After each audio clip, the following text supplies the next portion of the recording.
बीते शाम शिमला में निजी बस दुर्घटनाग्रस्त होने के बाद आज परिवहन विभाग हरकत में आ गया है।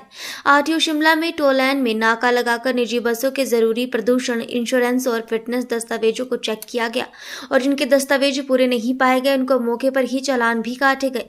आरटीओ शिमला ने कहा कि शहर के भीतर चल रही बसों में सवारियां खुद को सुरक्षित महसूस करें, परिवहन विभाग ये सुनिश्चित कर रहा है। आरटीओ शिमला अनिल शर्मा ने कहा कि शिमला शहर में चलने वाली सभी निजी बसों की आज चेकिंग की जा रही है। बीते कल होटल हॉलीडे होम के पास कल बस दुर्घटनाग्रस्त हुई थी, जिसमें तकनीकी खराबी और चालक की लापरवाही मुख्य कारण बताई गई। ऐसे में शहर के भीतर चल रही निजी बसों को फिटनेस को सुरक्षित किया जा रहा है। कई बार चालक ओवर टाइम ड्यूटी भी करता है, जिसके चलते हादसे हो जाते हैं। इसे भी चेक किया जा रहा है। आपने निजी बसों को चेक किया जा रहा है। कल की घटना के बाद थोड़ा हरकत में आप आए हैं, क्या कुछ चेक किया जा रहा है, क्या निर्देश दिए गए और अब तक किसी के पास कोई डॉक्यूमेंट अभी तक कंप्लीट पाए गए या किसी के चालान भी हुए हैं? देखिए, अभी तक सुबह 9 बजे से हमने लगभग 60 के आसपास बसें चेक की हैं और इन सभी बसेस में जो दस्तावेज की मैं बात करूं तो पॉल्यूशन, इंश्योरेंस, फिटनेस, ये 3 दस्तावेज मेन होते हैं गाड़ियों के। तो ये सभी लगभग सभी गाड़ियों में पाए गए हैं। मेजर जो वायलेशन हमने देखी, एक तो यूनिफॉर्म नहीं है ड्राइवर के पास या कंडक्टर के पास, ये विदाउट यूनिफॉर्म है। हालांकि इनका कहना है कि शनिवार है तो शनिवार की वजह से, लेकिन ऐसा ये नहीं चलता। आपको हर वक्त यूनिफॉर्म में होना चाहिए।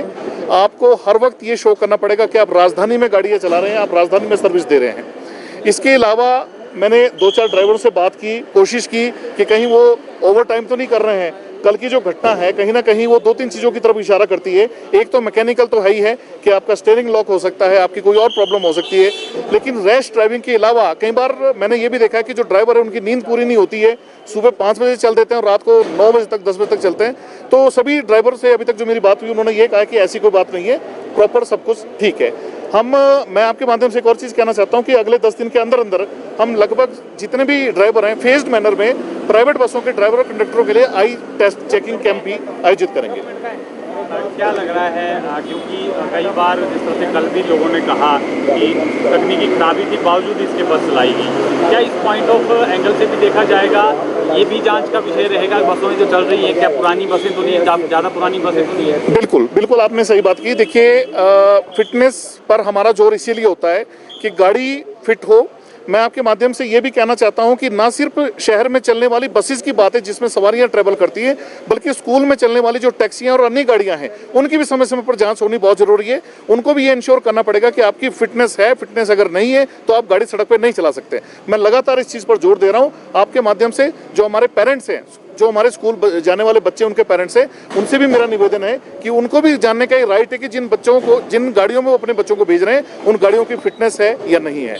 मैं ये आश्वासन देता हूं कि हम समय समय पर, समय का मतलब ये नहीं कि अगले 1 महीने के बाद होगा, 3रे, 4थे, 5वें दिन हम कोशिश करेंगे कि ये जो आज इस तरह का नाका लगाया है, अलग अलग जगह पर हम नाका लगाएंगे, चेक करेंगे।